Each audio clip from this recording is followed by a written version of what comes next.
Adilakshmi job చేస్తున్న radio station వాళ్ళ దగ్గరికి వెళ్ళి, మీ రేడియో స్టేషన్లో శృతి గారు మీకు తెలుసా అని వినాయకరావు వాళ్ళని అడుగుతాడు. వాళ్ళకి అలా అడగడంతో వెంటనే అనుమానం వస్తుంది వినాయకరావు మీద. వెంటనే వాళ్ళు, అలాగా, అదిగో ఆ ఎర్ర చీరలో ఉన్న అమ్మాయే అని చెప్తారు వాళ్ళ చేత్తో చూపిస్తూ. ఇద్దరి దృష్టి అటువైపు మళ్ళింది. ముందు వినాయకరావు, వెనుక శాస్త్రి అటువైపు నడిచారు. ఎర్ర పట్టు చీరలో ఉన్న ఆదిలక్ష్మితో ఎక్స్క్యూజ్ మీ అని చెప్పి ఆమెను దాటి కొద్దిగా ముందుగా ఉన్న ఎర్ర సిల్క్ చీరలో ఉన్న ఓ 25 ఏళ్ల అమ్మాయి దగ్గరికి చేరుకున్నారు. ఆ అమ్మాయి అటు తిరిగి ఎవరితోనో మాట్లాడుతుంది. Man of the match Sunny Gavaskar కాదు. నన్ను అడిగితే పెళ్లి పందిరిలో మ్యాన్ ఆఫ్ ద మ్యాచ్ పెళ్లి కొడుకే. మీ అన్నయ్యన సమర్థిస్తున్నావు? నీలిరంగు చీరలోని అమ్మాయి నవ్వింది. వెనుక నుంచి బావిందిరోయ్ చెప్పాడు శాస్త్రి వినాయకరావుతో రహస్యంగా. నమస్తే అండి చెప్పాడు వినాయకరావు శాస్త్రి మాటలకు అతన్నోసారి గట్టిగా గిల్లి. వెంటనే ఆ ఎర్రచీర అమ్మాయి వెనక్కి తిరిగి వినాయకరావు వంక ప్రశ్నార్థకంగా చూసింది. నా పేరు వైవీరావు, ఎల్ఐసిలో పనిచేస్తున్నాను. నేను రమణమూర్తి గారింట్లో అద్దెకుంటాను. ఇతను నా రూమ్మేట్ శాస్త్రి. శాస్త్రి కూడా నమస్కారం చేశాడు. మా వాడికి మీ పాట అంటే ప్రాణం చెప్పాడు శాస్త్రి. వెంటనే ఆ అమ్మాయి, ఏదో ఎప్పుడైనా కూనె రాగాలు తీస్తూ ఉంటాను అంతే. ఆ కాస్త దానికే సిగ్గుపడింది ఆ అమ్మాయి. కూని రాగమేంటండి, మీరు మరీ మోడెస్ట్గా మాట్లాడుతున్నారు. అద్భుత గలం, అద్భుత గాత్రం అని చెప్పాడు వినాయకరావు. ఏదో మీ అభిమానం. మళ్ళీ సిగ్గుపడింది. అమృతగలం చెప్పావా? మా కాలేజ్ డే ఫంక్షన్లో పాడిన పాట విన్నారా అడిగింది ఆ అమ్మాయి. లేదండి, నాకు ఆ భాగ్యం కలగలేదు. ఏం పాడారు అడిగాడు వినాయకరావు ఉత్సాహంగా. జనగణమన. బుధవారం రేడియోలో మీ పాటే కాదు, మీ రచన కూడా బాగుంది. ఎంత అద్భుతమైన భావం. గోరింకకు గారం ఎక్కువ, మా గోరింకకు గారం ఎక్కువ. చిలుకకు చిరాకెక్కువ, అలుక ఎక్కువే. ఎర్రచీర అమ్మాయి, ఓణీలోని అమ్మాయి ఒకరి మొహాలు ఒకరు చూసుకున్నారు. తర్వాత వినాయకరావు వంక చూశారు. నేనా రేడియోలోనా?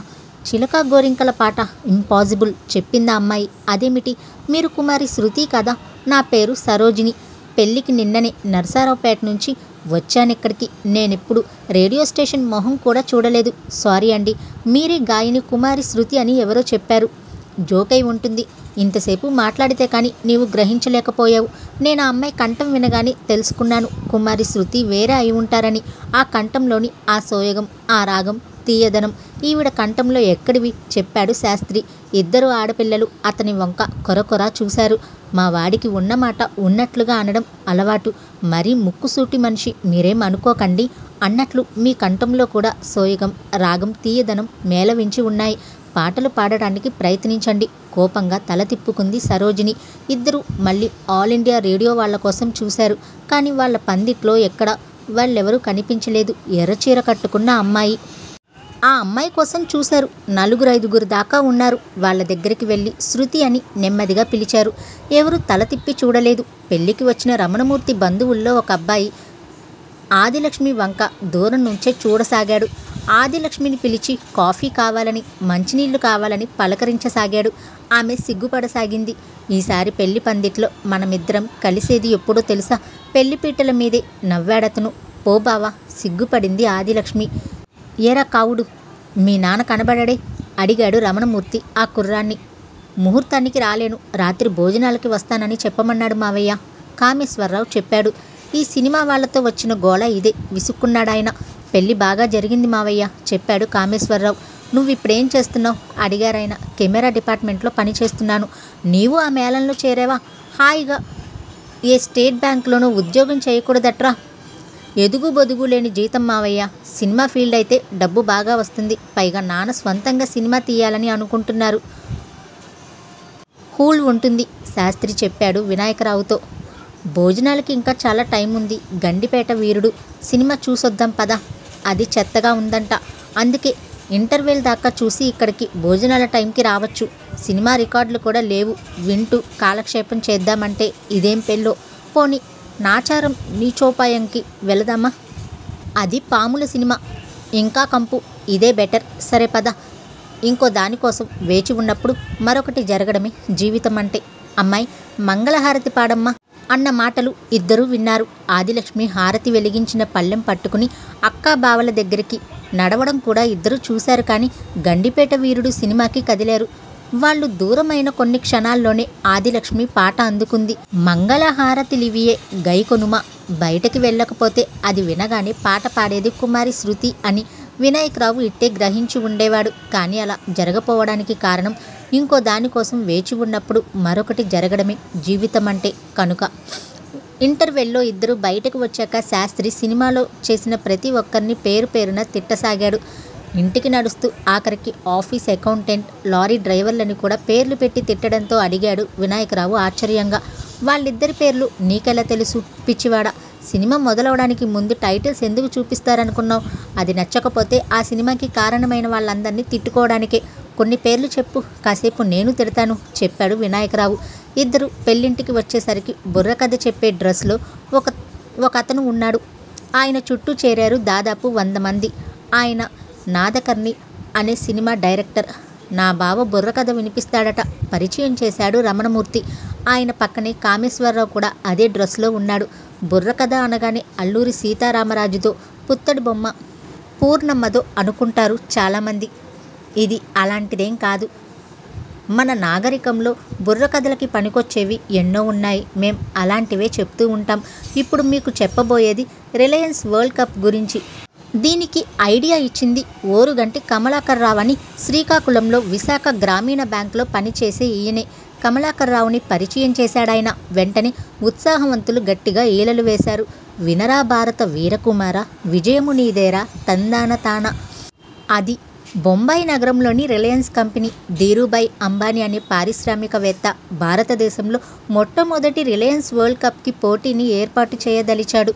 అంబానీ కొడుకు విమల్ చురుగ్గా ఏర్పాట్లు చేశారు. జింబాబ్వేనా పిలిచేనా సై, వెస్టిండీస్ పిలిచేనా సై, బ్రిటన్ ఆటగాళ్లనే పిలిచేనా సై, ఆస్ట్రేలియానే పిలిచేనా సై, అరే పాకిస్తాన్ పిలిచేనా, అరే కపిల్ దేవ్నే పిలిచేనా. ఇలా ఈ విధంగా ప్రపంచంలోని అన్ని దేశాల క్రికెట్ యోధుల్ని ఆహ్వానించి వరల్డ్ కప్ మ్యాచ్ని మన ప్రధానమంత్రి రాజీవ్ గాంధీ చేత ఆవిష్కరింపజేశారు. టీవీలో ప్రత్యక్ష ప్రసారాలకే కొంత గొడవ జరిగిన చివరికి అనుమతించిరి. అరరే ఆట మొదలైంది. ఆఫీసులన్నీ పలచబడినవి, సిక్ లీవ్లెన్నో పెరిగినవి. ఇంటింట్లో టీవీలో ఆ ఆటని చూపిరి. కన్నుల పండుగగా చూసిరి. అరే నలుపు తెలుపుల్లో చూసిరి. తెల్ల బట్టలాట చూసిరి. బంతిబాలు ఆట చూసిరి. ఆ ఆటని ఎలా చూశారయ్యా అంటే వంత పాటగాడు ఇలా వివరించి చెప్పాడు. కళ్ళతో చూశారుగా, ఇంక చెప్పేదేముంది. అలా కాదురా కొడక, ఇలా చూశారు. ఎలా? గ్యాస్ స్టవ్ మండలేదురా, పొయ్యిలో పిల్లి లేవలేదురా, అన్నపానములు విడిచినారురా, అందరూ ఒకచోట చేరినారురా, సిక్సర్ కొడితే చిందులేసిరా, 4 కొడితే పొంగిపోయిరి, వికెట్ పడితే విజిలేసిరి, అరరే చిందులేసిరి, పొంగిపోయేరా, విజిల్స్ వేసిరా, చప్పట్లు కొట్టేరా. అలా భారతదేశం యావత్తు టీవీలకి అంకితమైపోయి పిల్లా పాప అనకుండా ఎవరికి వారు పక్కింట్లోనూ, టీవీ షాపుల్లోనూ, తెలిసిన వాళ్ళింట్లోనూ, తెలియని వాళ్ళింట్లోనూ ఎక్కడో ఒకచోట టీవీలో Zimbabwe India, India New Zealand, West Indies Britain Pakistan India అలా ఆడిన ఎన్నో ఆటలు చూస్తున్నారు. ఆహా, అలా చూస్తూనే ఉన్నారన్నమాట. ఓహో, ఫ్యామిలీ ప్లానింగ్కి మంచి చిట్కా. ఇంతలో ఏమైందంటే, ఏమయ్యింది? దాహమైందిరా నీకు. అరరే సన్నీ గవాస్కర్ వచ్చెరా, వీర విహారం చేసెరా, కసిగా ఆడి పాడేసిరా. రవిశాస్త్రి కూడా వచ్చెను, రవితేజుడిలా ఆడెను, సిక్సర్ మీద సిక్సర్ని కొట్టెను, పరుగులెన్నో తీసెను, క్లీన్ బౌల్ చేసేరా, క్యాచ్లెన్నో పట్టెరా, అరవీర భయంకరులై ఆడెరా. విజయం మనదే తథ్యంరా, విజయం మనదే తథ్యంరా, వరల్డ్ కప్ మనదేరా, విజయం మనదే తథ్యంరా. చప్పట్లతో పాటు కొందరు ఆ ఆఖరికి పదాలు గొంతు కలిపారు. ఫ్రెండ్స్, జియో ఫుల్ హుక్ గారి వరల్డ్ కప్ని జాగ్రత్తగా పార్సల్ చేసి పంపమన్నారన్న వార్త. అలా జరగకుండా అది మనదే అవ్వాలి అంటే ఒక్కటే ఉపాయం చెప్పాడు నాదకర్ణి. ఏమిటది? వంతపాటగాడైన కామేశ్వరరావు అడిగాడు. మనం అందరం వెంటనే భోజనాలకి లేవాలి. అంతా భోజనాలకి లేచారు. భలే ఉందిరా బుర్రకథ, సినిమా కన్నా ఇదే బాగుంది చెప్పాడు వినాయకరావు. వరల్డ్ కప్ మనకొచ్చేలా చేద్దాం పద చెప్పాడు శాస్త్రి. నాదకర్ణి రమణమూర్తి అక్కయ్య మొగుడు, వెరసి బావ. అతను చిన్నప్పుడు నాటకాలాడుతూ అనేక మంది గొప్ప వాళ్ళలా ఇంట్లో నుంచి పారిపోయి చెన్నపట్నం చేరుకుని అక్కడ పడరాని పాటలు పడి ఆఖరికి 56వ ఏట డైరెక్టర్ అనిపించుకున్నాడు. ఆ భోజనశాలలోకి ఆయన కూడా డ్రెస్ మార్చుకుని ప్రవేశించాడు. పెద్దవాళ్ల పంక్తిలో కూర్చుని అందర్నీ పలకరించసాగాడు.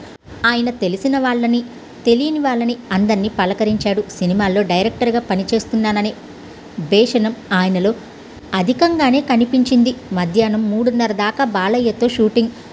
బాలయ్య అంటారేంటిలేండి, మేం బాలకృష్ణ శ్రీదేవి కూడా ఉంది కదా, అందుకే రాలేకపోయాను. ఈ పెళ్లి పందిరి చూస్తుంటే ఎంతో ముచ్చటగా ఉంది. మొత్తానికి నీవు అదృష్టవంతుడివయ్యా రమణమూర్తి. నీ పెద్దల్లుడు మంచివాడు, వాళ్ళ సంసారం సూపర్ హిట్. ఇందాక ఆ కాఫీ ఎవరు కలిపారు? చక్కెర లేదు, సూపర్ ఫ్లాప్. ఏమోయ్, పెళ్ళయి ఏడాదైంది. ప్రొడక్షన్ నెంబర్ 1 ఎప్పుడు? ఏమ్మా కడుపుతో ఉన్నావటగా, పిన్ని చెప్పింది. రిలీజ్ డేట్ ఎప్పుడు? అబ్బా హౌస్ఫుల్.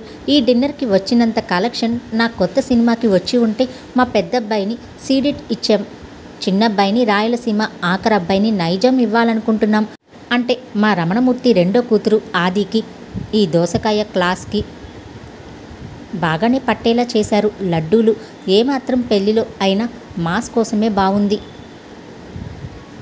ఫ్లాష్ బ్యాక్లో సంసారం, ఇప్పుడు పెళ్ళి, హాయిగా కాపురం చేసుకోండి. ఇవే నా ఆశీర్వచనాలు మీ ఇద్దరికి. సింగిల్ టేకేనా? మరో గారె వేసుకోవయ్యా మగాడ. పెళ్ళికొచ్చాక ఒకే ఒక్కటి తినడం అమర్యాదోయ్. వంకాయ కూర అబోవ్ యావరేజ్, పులుసు యావరేజ్, పెరుగు మాత్రం పిచ్చ హిట్. పాల డిపోల పాలతో చేశారా? ఏమ్మై నీ కొడుకుకి ఏం టైటిల్ పెట్టావు? ఇంతకీ రమణమూర్తి షూటింగ్ కూడా ఉందా?